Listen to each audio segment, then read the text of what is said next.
আসসালামু আলাইকুম ওয়া রাহমাতুল্লাহি ওয়া বারাকাতুহু। সম্মানিত ভাই এবং বোনেরা, আজ আপনারা যারা ইফতারকে সামনে নিয়ে বসে আছেন, আমাদের ধারাবাহিক আলোচনা কিছুক্ষণ ইফতারের টেবিল থেকে আপনাদেরকে জানাচ্ছি মোবারকবাদ, আপনাদেরকে স্বাগত জানাচ্ছি। আজকে আলোচনা করব রোজার কি প্রাণ আছে। রোজার প্রাণ বিষয় নিয়ে আজ আলোচনা করব। সিয়ামের কি প্রাণ আছে? সিয়ামের কি প্রাণ আছে? জি হ্যাঁ, সিয়ামের প্রাণ আছে।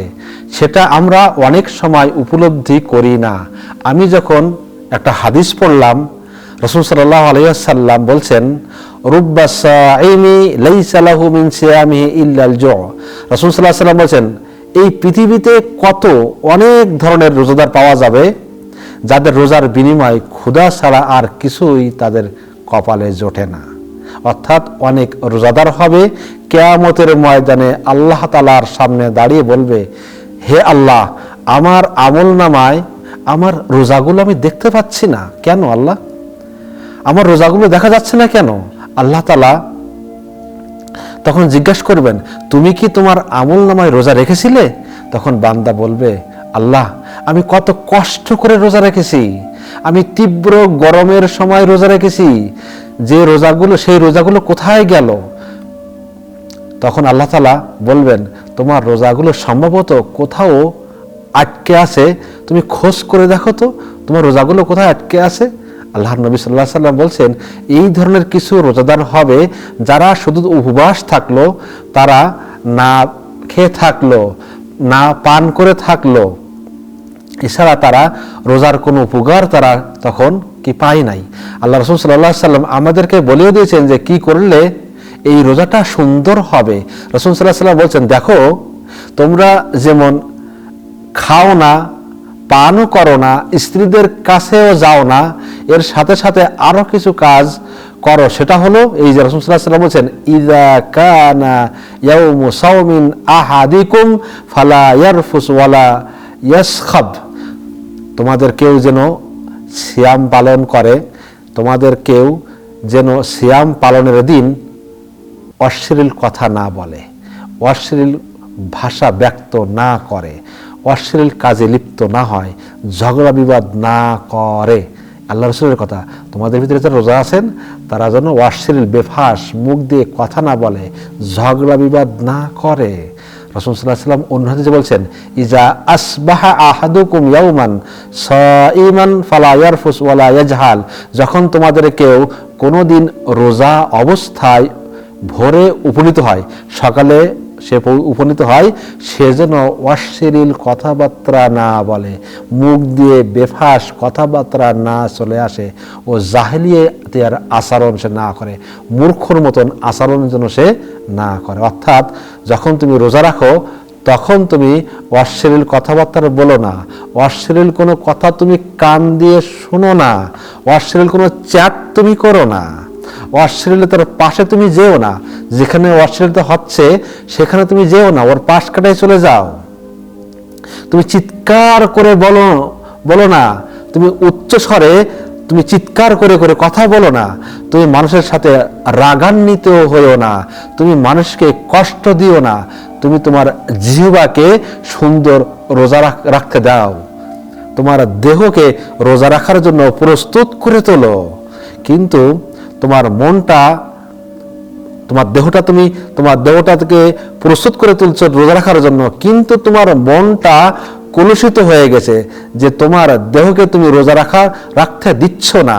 তোমার কান অন্যায় কথা শোনে, তোমার মুখ দিয়ে অন্যায় কথা বের হয়, তোমার চোখ দিয়ে দেখছো যেগুলো দেখা যায় না, যেগুলো আল্লাহ তাআলা হারাম করে দিয়েছেন। সুতরাং তোমার রোজা হচ্ছে না। যদি তুমি অন্যায় কথা বলো, অন্যায় কাজ করো, অশ্লীলতার পাশে যাও, অশ্লীলতার কথা বলো, ঝগড়া করো, অন্যায় খারাপ চ্যাট করো, এই যত খারাপ কাজ করো, এই খারাপ কাজের কারণে তোমার রোজা নষ্ট হয়ে যাচ্ছে, তোমার রোজা হচ্ছে না।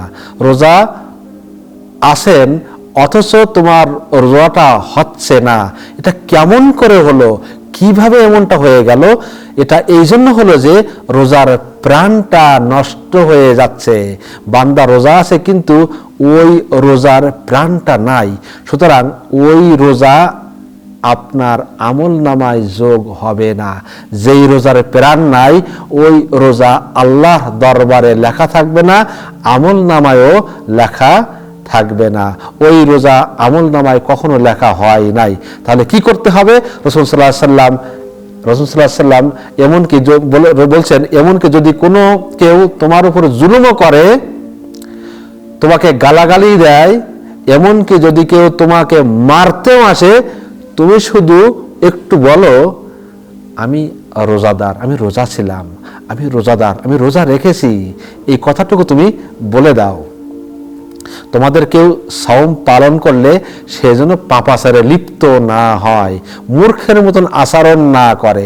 কেউ তার সাথে ঝগড়া করলে বা তাকে গালমন্দ করলে, গালাগালি দিলে সে যেন বলে আনা সাঈমুন, ইন্নী সাঈমুন, আমি রোজাদার, আমি রোজাদার, এই কথাটা যেন সে বলে।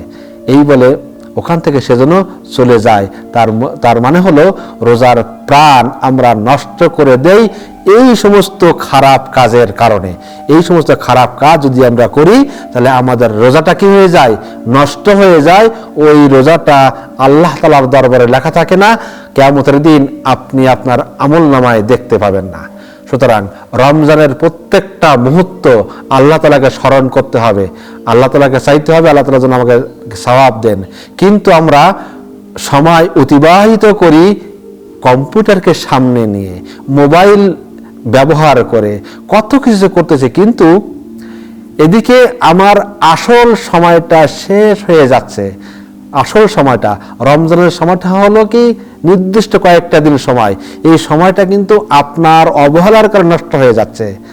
আপনি কি চিন্তা করেন নাই, যখন আপনি আল্লাহ তাআলার সামনে যাবেন, আল্লাহ বলবেন এখন তো দেখি অনেক লোক জান্নাতে যাচ্ছে সিয়াম নিয়ে, রোজা পালন করার কারণে, রোজার মাধ্যমে অনেক লোক জান্নাতে যাচ্ছে, রোজা তাদেরকে জান্নাতে নিয়ে যাচ্ছে, তুমি যেতে পারছো না।